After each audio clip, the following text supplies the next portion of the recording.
Help support the show by joining the Patreon or becoming a YouTube member. Also, hit that like button and subscribe if you want more Browns-focused content.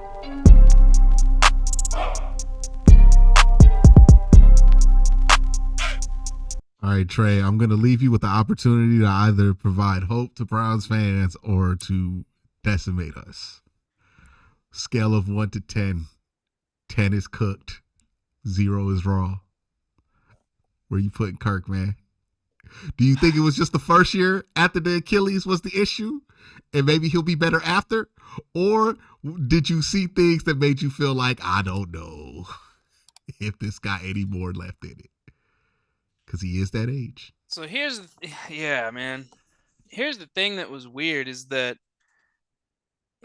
a lot of times, like, you actually saw that he had the ability to drive the ball still. Like, when you go back and watch that, I know the Tampa Bay games have people have looked at that and they're like, okay, those are really holding up his statistical season. But don't look at the stats. If you go back and you actually watch the throws that he had to make, especially in that 500-yard game, you see him driving the football. You see him making the throws. What really cost Kirk his job, in my opinion, was it looked like mentally he had no idea what was going on anymore. And I don't know why that happened. That part was a little confusing. And I do think that there's a little bit to the fact that it was year one. Atlanta drafted a quarterback in the first round. I think Kirk really wanted to then make sure he was going to start no matter what. He wanted to get out there. I'm gonna say it's a 6. I'm gonna say it's a 6 on the scale right now because he did show something, and it came earlier in the year, which is also why I'm not really sure if it's totally physical.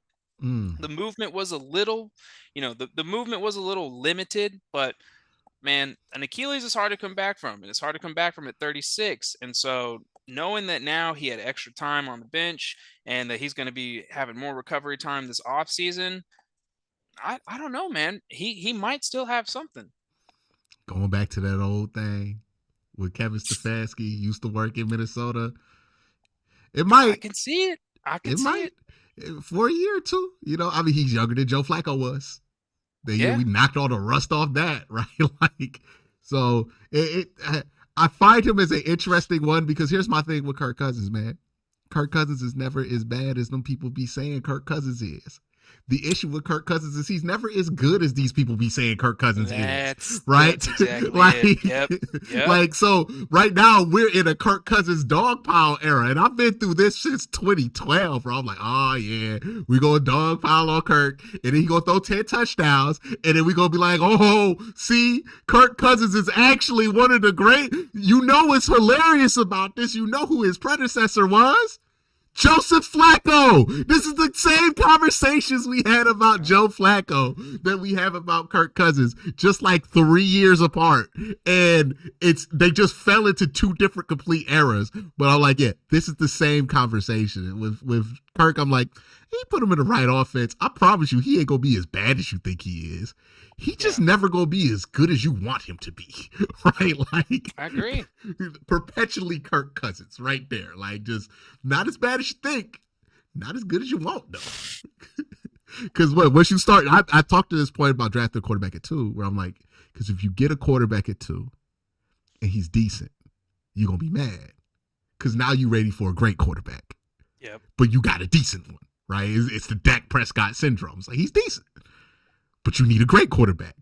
And with Kirk, that's what happens. Kirk get in there, he's decent, right? You getting some good moments for the offense. And at first, when you coming from Desmond Ridder to Kirk Cousins, it's night and day. Oh man, it was. Oh yeah.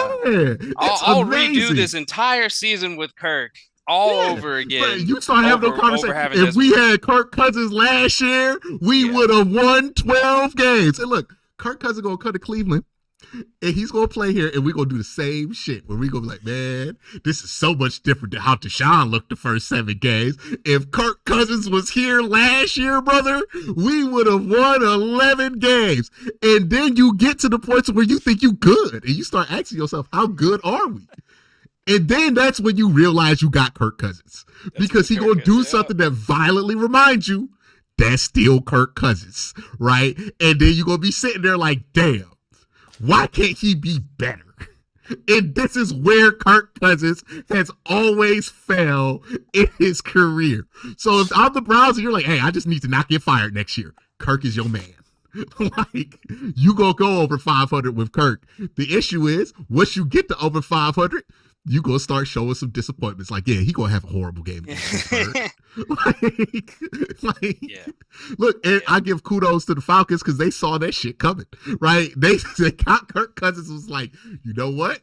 We're gonna get Michael Penix because it's gonna come time where the people want to switch, and then you can just hit that switch. Because as much as people love doing the Kirko change, all that shit, yeah, man, that's all good until he throws 3 interceptions. Like, same thing with Jameis. I make this point with people because people love to jump on these quarterback bandwagons. I'm like, hey, man, you just got to accept that man is who that man is. They are who they are.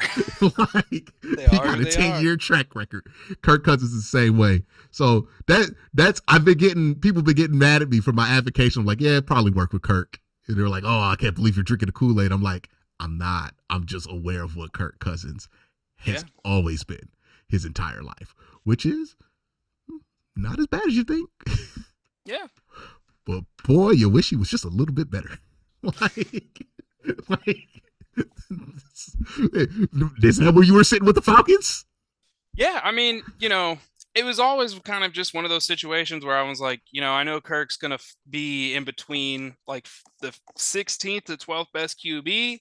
He'll have some games where you're like, oh no, that's a top 10 guy. 500 yards, Monday Night Football. Those a touchdown to Kadarius Hodge to win the game. You like, damn, this about to work. You think he goes on a 9 interception streak? And then the 9 interception run happens. Yeah, man. Hey, look, Russ Wilson at this point in his career.